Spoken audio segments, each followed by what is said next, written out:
Okay बेटा, student measures focal length of a lens. Student क्या कर रहा है बेटा? Focal length of the lens measure कर रहा है। Figure 3.1 shows apparatus she uses and the position of the lens when clearly focused image formed on screen। सही है बेटा। अब देखो क्या लिखा हुआ है, 1/5 ऑफ फुल साइज। ठीक है बेटा, इसका मतलब एक्चुअल वर्ल्ड में अगर ये apparatus 50 सेंटीमीटर का है तो यहाँ पे 10 सेंटीमीटर का बनाया हुआ है। 1/5 का मतलब ये है। सही बेटा, चल आगे देखते हैं।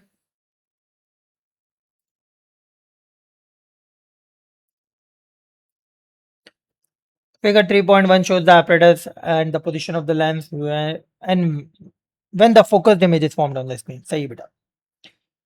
कह रहे हैं बेटा, the student places screen at a distance d equals to 60 centimeter from the illuminated object। सही है बेटा, यानी ये जो डिस्टेंस है ना, ये क्या है? 60 सेंटीमीटर है। ठीक है। Places the lens between the object and the screen so that the lens is very close to the illuminated object। Lens को इस तरह प्लेस किया है इन बिटवीन के लेंस हमारे पास ऑब्जेक्ट के करीब है। Move the lens slowly away from the illuminated object until the clear focused image is formed on the screen। बेटा, क्लियर फोकस्ड इमेज को बनाने के ना हमारे पास अचीव करने के तीन तरीके हैं। या तो आप ऑब्जेक्ट मूव करें, या तो आप लेंस मूव करें, या तो आप स्क्रीन मूव करें। कोई एक चीज मूव करनी है। पिछले सवालात में या पिछले सवाल में हमने लेंस मूव स्क्रीन मूव की थी। अभी एग्जामिनर हमसे क्या डिमांड कर रहा है बेटा? Move the lens slowly away from the illuminated object. अभी हमें लेंस मूव करना है। ठीक है बेटा। Measure and record distance x on figure 3.1। Figure 3.1 पे हमारे पास जो डिस्टेंस x है वो हमें मेजर करना है, रिकॉर्ड करना है। सही है बेटा।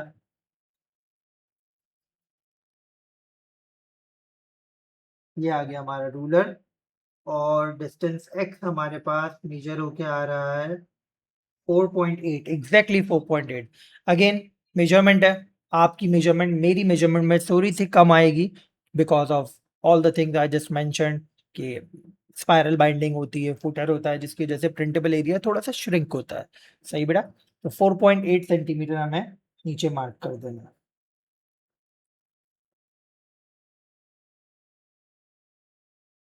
सेंटीमीटर ऑलरेडी लिखा हुआ है। अब क्या बोल रहे हैं? Figure 3.1 is drawn to a scale of 1/5 of full size. Use your answer in A1 to calculate the actual object distance from the lens। बेटा ये तो मेजर्ड है ना, लेकिन क्या बताया? डायग्राम जो ऊपर बनी हुई है वो 1/5 ऑफ फुल साइज बनी हुई है, यानी 5 गुना छोटी इमेज डायग्राम बनी हुई है। तो बेटा एक्चुअल वर्ल्ड के डिस्टेंस u को हमें मेजर करने के लिए क्या करना होगा? 4.8 को 5 से मल्टीप्लाई करना होगा, and that is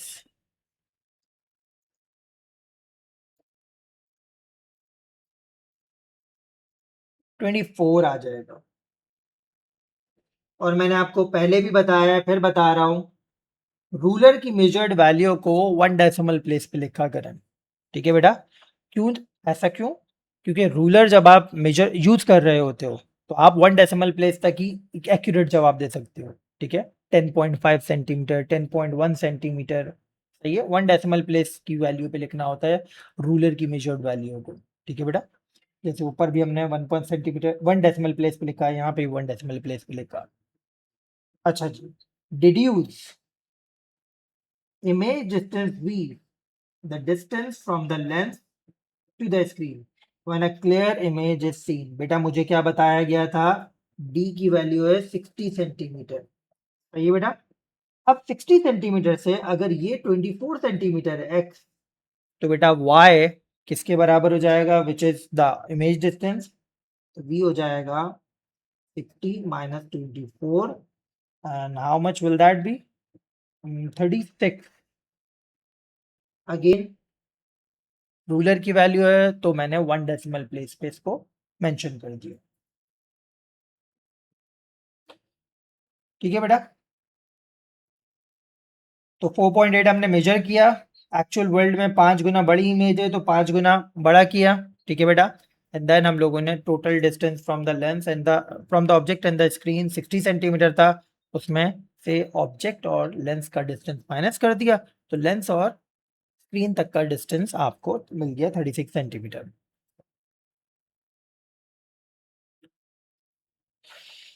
Figure 3.2 shows the shape of the illuminated object and figure 3.3 shows the image seen on the screen। सही है बेटा, ये हमारे पास ऑब्जेक्ट है और ये हमारे पास स्क्रीन पे इमेज जो बन रही है वो है। सही बेटा। नाउ आप लोग बताओ, what are the properties you can C.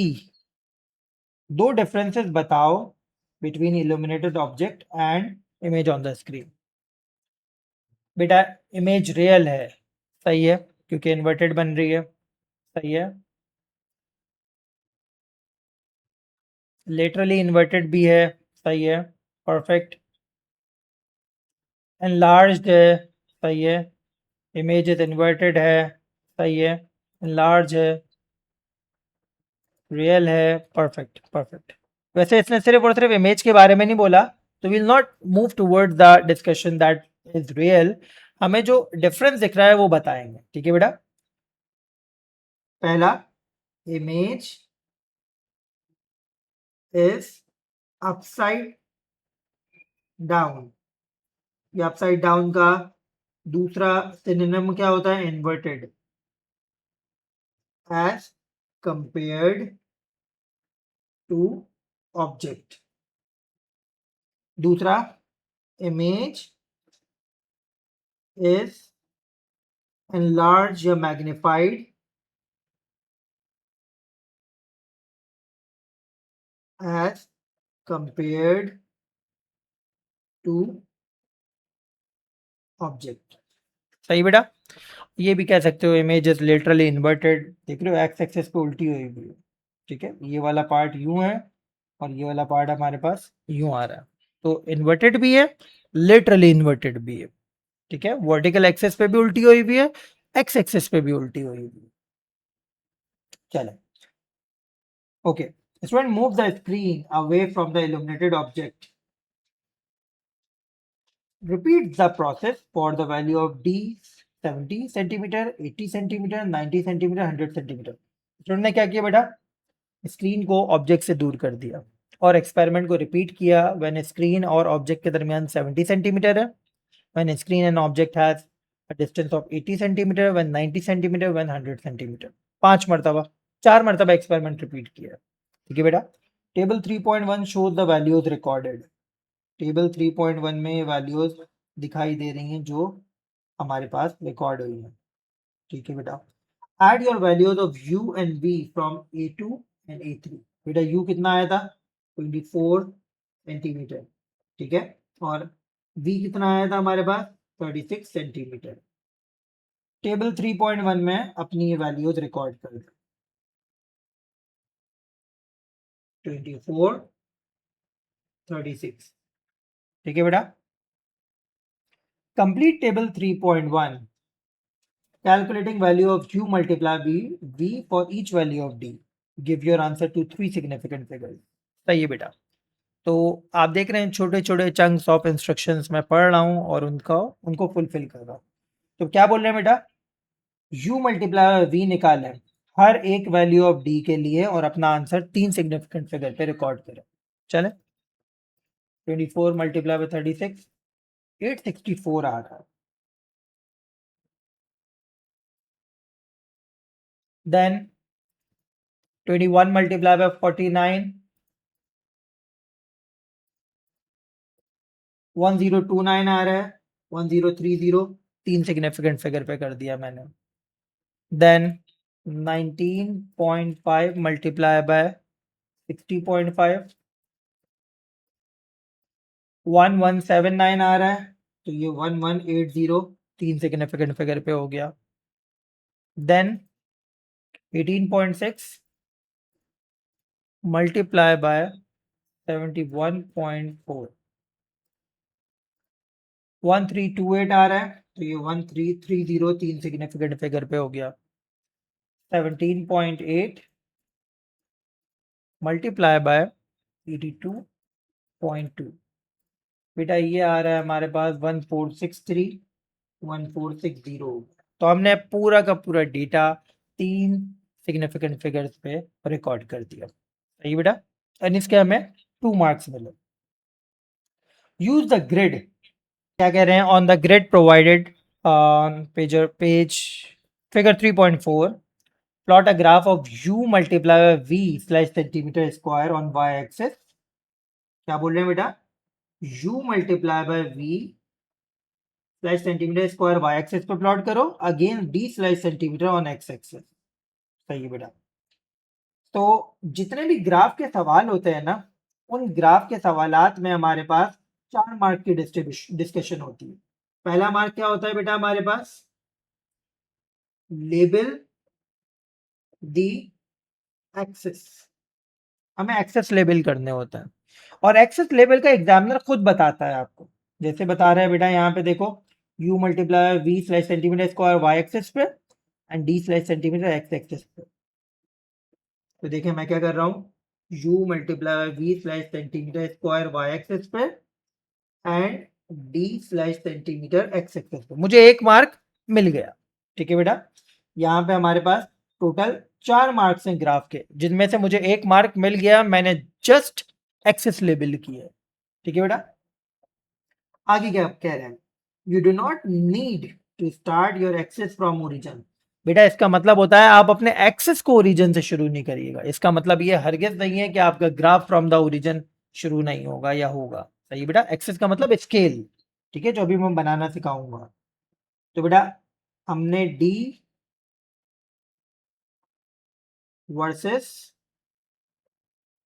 u multiply v का ग्राफ बनाना।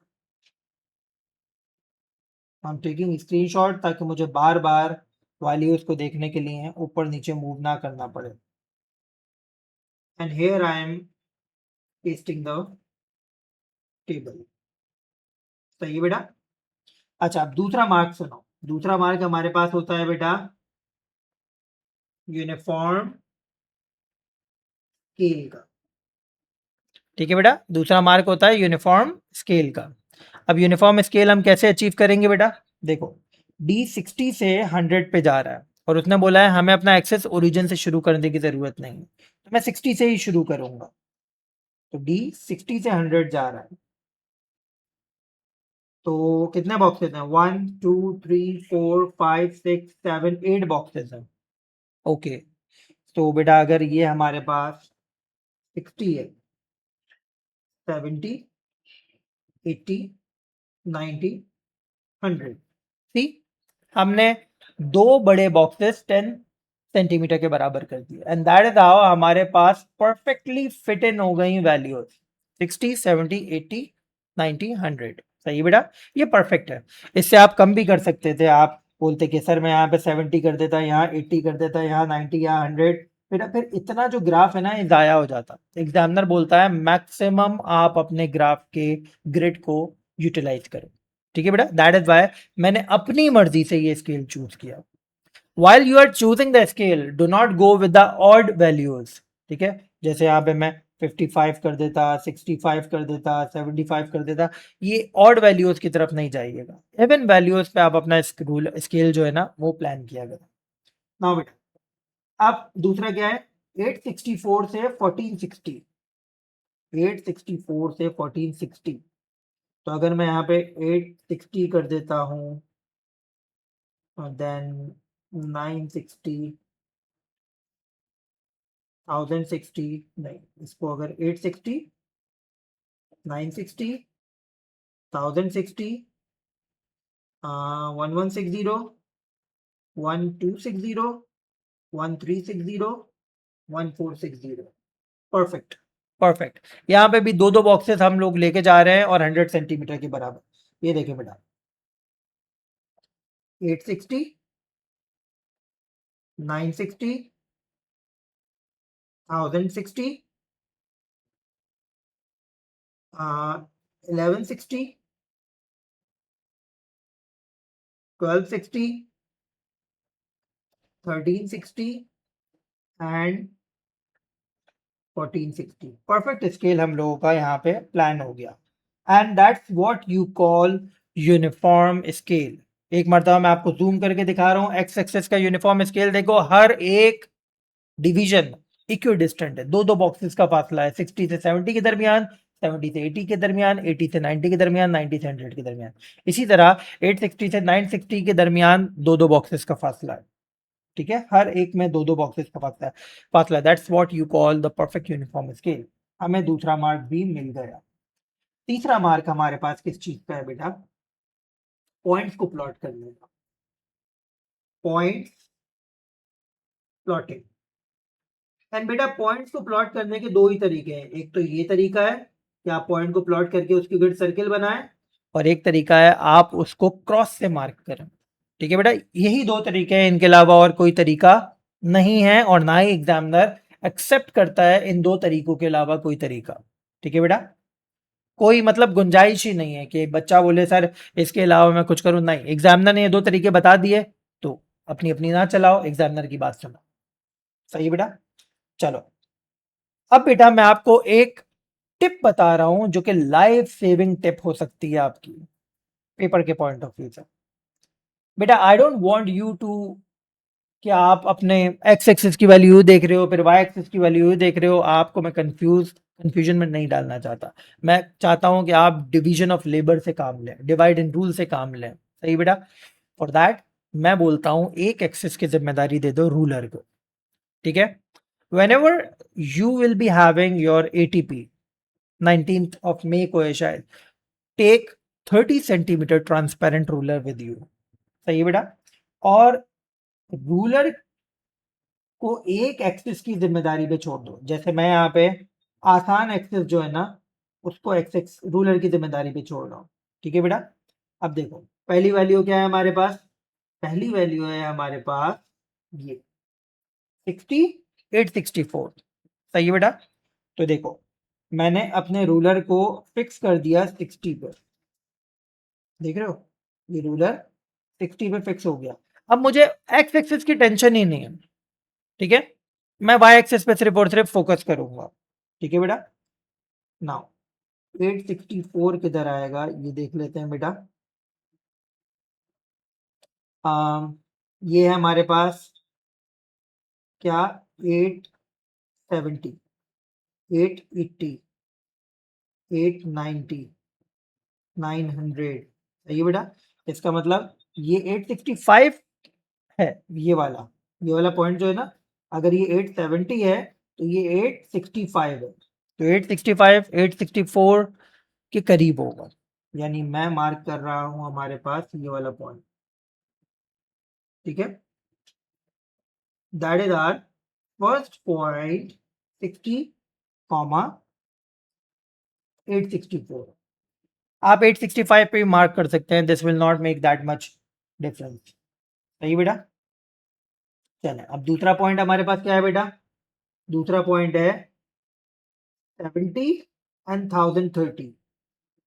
तो देखें बेटा, मैं अपने रूलर को 70 पे फिक्स करूंगा एंड 1030 किधर आएगा? 1030 बेटा ये 970, 980, 990, 1000, 1010, 1020, 1030, ये आ रहा है बेटा 1030। किधर था? ये 1040, 50, 40, 30, ये है।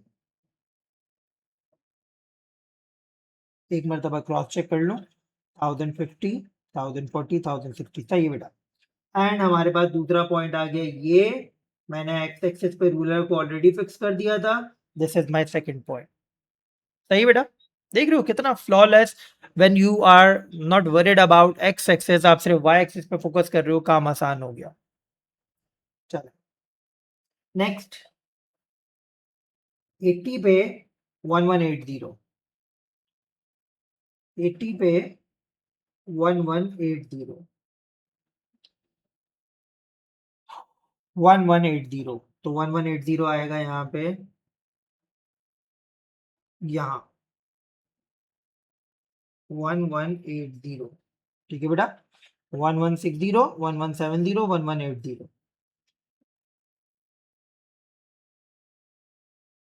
ये हमारे पास एक और पॉइंट मार्क हो गया। देन 90 पे 1330,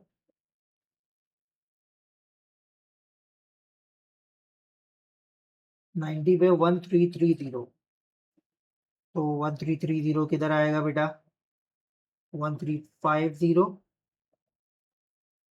1340, 1330, ठीक है बेटा। एंड 1330 पे हमें सेकंड लास्ट पॉइंट मार्क कर दिया।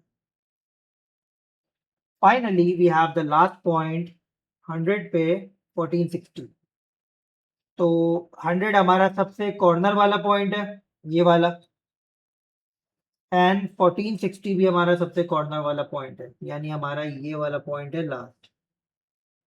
तो with that I have achieved the third mark, that is मैंने तमाम के तमाम पॉइंट्स को प्लॉट कर दिया, ठीक है बेटा। दीज आर और 5 पॉइंट्स, 1 2 3 4 5, ठीक है बेटा। अब चौथा पॉइंट, एग्जामिनर क्या बोल रहा है बेटा? चौथे पॉइंट के लिए बात हो रही है draw straight line of best fit. Straight line of best fit कैसे बनती है मैं आपको बताता हूँ बेटा। Straight line of best fit हमारे पास चौथा मार्क है बेस्ट फिट लाइन का। Straight line of best fit कौन कौन सी हो सकती हैं, कौन कौन सी नहीं हो सकती हैं, मैं आपको बताता हूँ बेटा। देखिए हमारी ये लाइन,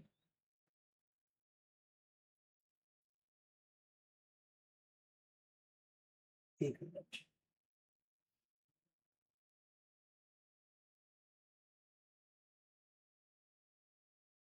ओके, हमारी ये 1 पॉइंट हो गया, ये 2 पॉइंट, 3 पॉइंट, 4 पॉइंट, एक ऊपर छूट रहा है एक नीचे छूट रहा है, ये बेस्ट फिट लाइन है, बैलेंस्ड होनी चाहिए। एक पॉइंट अगर ऊपर छूट रहा है एक पॉइंट नीचे छूटे। सिमिलरली हमारी ये वाली लाइन, दो ऊपर छूट रहे हैं दो नीचे छूट रहे हैं, ये भी बेस्ट फिट लाइन है, बैलेंस्ड है। दो ऊपर छूट रहे हैं दो नीचे छूट रहे हैं। लेकिन अगर मैं इस लाइन की बात करूं, दो पॉइंट ऊपर छूट रहे हैं एक नीचे छूट रहा है, that is not our best fit line, क्योंकि ये बैलेंस नहीं है। तो बेस्ट फिट लाइन पे समझें, कुछ पॉइंट्स आपकी लाइन पर आते हैं और कुछ पॉइंट आपकी लाइन पर नहीं आ रहे होते, सही बेटा। जितने ही पॉइंट आपकी लाइन पे नहीं आ रहे हैं, you have to make sure जितने पॉइंट लाइन से ऊपर छूट रहे हैं उतने पॉइंट लाइन से नीचे छूटे, and you have to recheck again and again जब तक आपकी एक्यूरेट लाइन नहीं अचीव हो जाती है आपको बेस्ट फिट लाइन, ठीक है बेटा। अब देखें मैं बेस्ट फिट लाइन अचीव करने के लिए कोशिश करता हूँ।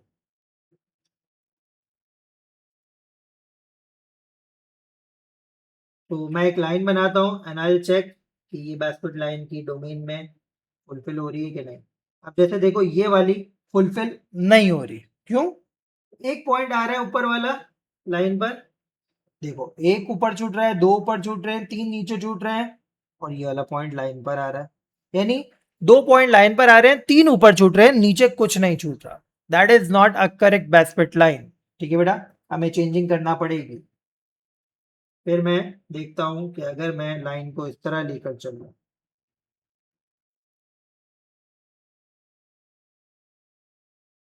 ये हमारे पास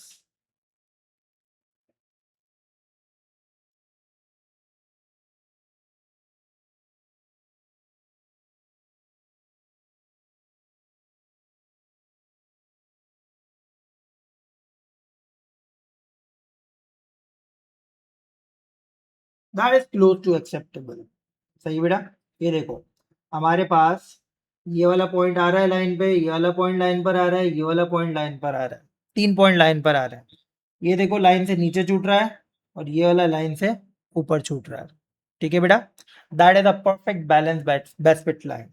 फिर दोबारा देखो 1 2 3 पॉइंट्स लाइन पर आ रहे हैं, सही है बेटा।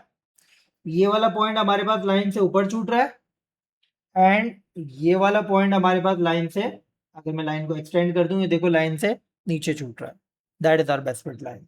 तो we have drawn our best fit line. तो चौथा मार्क हमारे पास बेस्ट फिट लाइन का होगा। ठीक है बेटा। अब बेस्ट फिट लाइन अच्छे तरीके से बनाने के लिए we have to practise a lot. सही है बेटा। ये पहला सवाल हमारे पास ग्राफ का है, इसलिए हमें थोड़ा सा मुश्किल हो सकता है बेस्ट फिट लाइन को समझने के लिए। एंड बेस्ट फिट लाइन आपके पास मल्टीपल टाइम्स बनाने से आपको वक्त के साथ साथ बेहतर होगी। चल अब देखें क्या कह रहा है। Focal length of the lens is numerically equal to the gradient of the line. Graph वाले सवाल के बगैर और प्लानिंग वाले सवाल के बगैर एटीपी नहीं बनता। ठीक है बेटा। तो ग्राफ वाला सवाल अभी हम कर रहे हैं, प्लानिंग के 4 सवाल कर चुके हैं। क्या कह रहे हैं बेटा? Focal length of the lens is numerically equal to the gradient of the line. Calculate the gradient of the line, show all the working and indicate on your graph the value you use. अब बेटा gradient के लिए आपने point उठाना है। एक मैं वो पॉइंट उठा रहा हूं जो ऑलरेडी मुझे गिवन है और मेरी लाइन पे भी आ रहा है, यानी ये वाला पॉइंट। ये क्या है बेटा? ये है हमारे पास 64,860। ये x1 हो गया, ये y1 हो गया। और एक पॉइंट मैं वो उठाऊंगा जो मुझे गिवन नहीं है लेकिन मेरी लाइन पर आ रहा है। ठीक है, लेट्स से मैं ये वाला पॉइंट उठा रहा हूँ। तो इसकी वैल्यूज क्या होंगी हमारे पास, देख लेते हैं बेटा। ये पॉइंट है हमारे पास,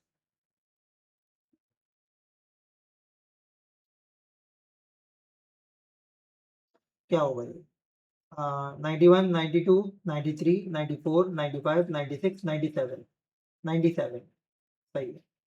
तो बेटा हमारे पास 97 कॉमा वाई एक्सिस का कौन सा पॉइंट है? 1370, 1380, 1390, 1400, 1410, 1420, 1430, 1440, 1440।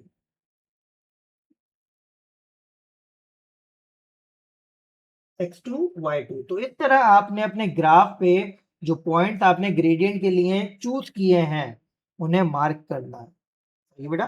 इस तरह आपने मार्क करना है उन पॉइंट्स को जो आपने ग्रेडियंट के लिए चूज किए। मैं क्रॉस से मार्क कर रहा हूँ, फर्ज करें। सही बेटा। और आप जो 2 पॉइंट चूज कर रहे हैं ना, उन 2 पॉइंट्स के दरमियान आपकी लाइन मोर देन 50% एकोमोडेट हो रही है। तो मैं चांस नहीं लेता, मैं बिल्कुल फार एंड पॉइंट, देखो एक बिल्कुल स्टार्टिंग में, एक बिल्कुल एंडिंग में, मैं वो पॉइंट उठा रहा हूँ। एंड एक और चीज पॉइंट को आइडेंटिफाई करने के लिए, देखो मैंने ये वाला पॉइंट नहीं उठाया, क्यों? ये बीच में नहीं आ रहा। सही है, ये क्रॉस पे नहीं आ रहा। देखो ये वाला पॉइंट हमारे पास दोनों डॉटेड लाइन के क्रॉस पे आ रहा है। तो वो पॉइंट उठाओ जो डॉटेड लाइन के क्रॉस पे आ रहा है, ताकि उसकी वैल्यू आइडेंटिफाई करना आसान हो। ठीक है, परफेक्ट। तो हमने ग्रेडियंट का फॉर्मूला लगाया। ग्रेडियंट हमारे पास होता है y2 minus y1 over x2 minus x1। बेटा y2 1440, 860।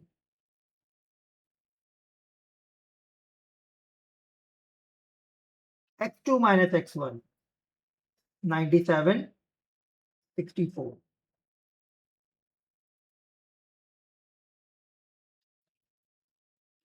सही, देख लेते हैं बेटा। 1440 माइनस 860,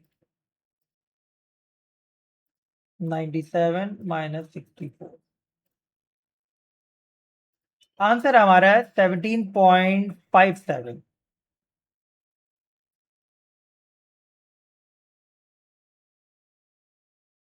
सही बेटा। आंसर हमारे पास क्या आ रहा है बेटा? 17.57, जो कि हमारे पास 17.6 पे राउंड ऑफ हो जाएगा। 17.6।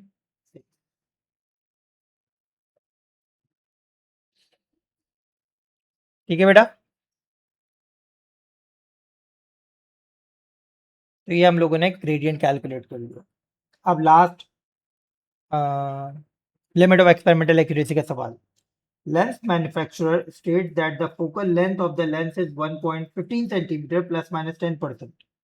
ओके बेटा, जो मैन्युफैक्चरर है वो क्या बता रहा है? फोकल लेंथ हमारे पास 15 सेंटीमीटर है प्लस माइनस 10 सेंटीमीटर के साथ।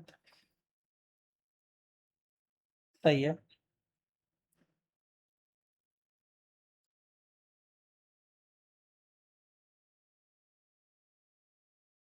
ओके, अब देखें आगे क्या कह रहा है। Decide with a calculation whether your value of F agrees with the statement, tick the box that shows your answer.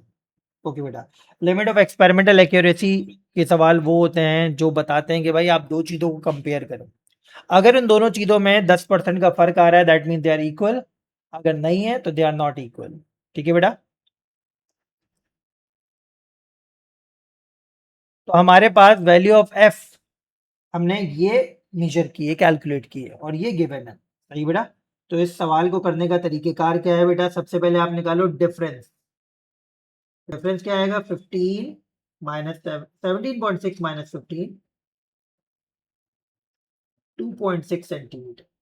फिर आप निकालो एवरेज, 17.6 प्लस 15 डिवाइड बाय 2 क्या आएगा, 17.6 plus 15 divide by 2, 16.3। And then finally आप क्या करो बेटा, आप डिफरेंस को एवरेज से डिवाइड करके 100 से मल्टीप्लाई कर पाओ और देखो आंसर क्या आ रहा है, 2.6 डिवाइड बाय 16.3 मल्टीप्लाई बाय 100। अगर आंसर लेस देन 1 आ रहा है, लेस देन 10 आ रहा है तो दे आर इक्वल, अगर आंसर मोर देन 10 आ रहा है दे आर नॉट इक्वल। देखते हैं बेटा, 2.6 over 16.3 मल्टीप्लाई बाय 100, 15.95 आ रहा है, यानी 15.95% यानी 15.16% हो गया। ठीक है बेटा, इसका मतलब हमारे पास स्टेटमेंट क्या होगा, डिफरेंस मोर देन 10% आ रहा है, नॉट इक्वल। ये दोनों वैल्यू जो हमने कैलकुलेट की है और जो मैन्युफैक्चरर ने बताई है दे आर नॉट इक्वल। तो क्या बोल रहा है, my value of F agrees with the manufacturer statement, no my value of F do not agree with the manufacturer statement, yes. ठीक है बेटा, अब ये ओपन एंडेड क्वेश्चन होता है।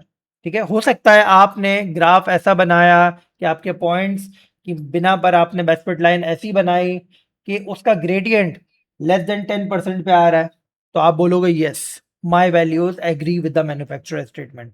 इनफैक्ट इस तरह के सवालात में एग्जामिनर भी कोई एग्जैक्ट मार्क स्कीम प्रोवाइड नहीं करता। सही बेटा, एग्जामिनर भी आपको जो है वो ओपन मार्क स्कीम प्रोवाइड करता है। लाइक अगर मैं मार्क स्कीम में देखूं तो जवाब क्या लिखा हुआ है, देखते हैं जी। Yes the calculation shows F is within 10% of 15%, पहला जवाब। और no the calculation of F is not within the 10% of range, जो हमारा आया है। तो एग्जामिनर ने भी देखो मार्क स्कीम में दोनों ऑप्शन दिए हुए हैं and the answer is totally dependent upon the value of F. सही है बेटा, and the value of F depends upon your best fit line. ठीक है बेटा, तो डिफर कर सकता है मेरा और आपका आंसर। ठीक है बेटा,